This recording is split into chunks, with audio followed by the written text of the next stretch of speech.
شكلها كده حكم الرمس مشاور على الكورنر وضربه لعب وليد طويله في المنطقه.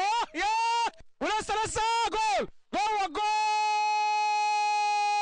هدف اول للانتاج الحربي. يا سلام يا بدر، بدر يا ابراهيم، بدر يا بدر يا بدري اهو بيزق كده على رجليه، بيشتكي من اصابه. في محمد زكي كمان. وبا جول جول. الهدف الثاني، الهدف الثاني بيحمل اجمل الاغاني والاماني.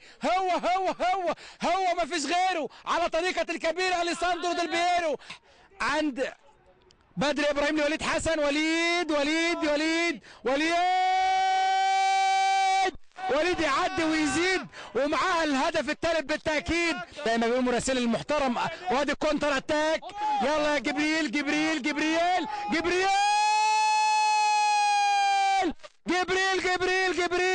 هدف من جبريل.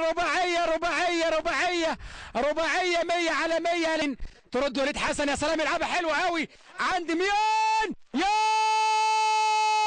خمسه وخميسه ما شاء الله، عملها مهاجم الانتاج والله. وهات وخد يا ولد يا لعيب.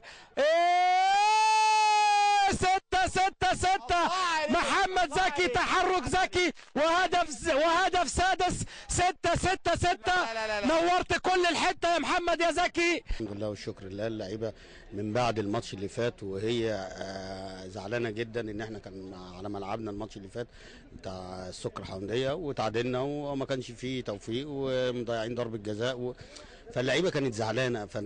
يعني من اول يوم في بدانا التدريب فيه رجعنا للتدريب، اللعيبه عهدت نفسها وعهدت الجهاز الفني ان شاء الله مفيش بونت تاني هيضيع سواء بره ولا جوه. احنا لعيبه رجاله واحنا هنثبت للناس فعلا ان احنا احق ان شاء الله نبقى على قمه المجموعه، وبنوعدك الكابتن. وفعلا طلعوا رجاله ووعدونا النهارده وفرحونا النهارده الحمد لله على الفوز، فوز مهم جدا في وقت صعب.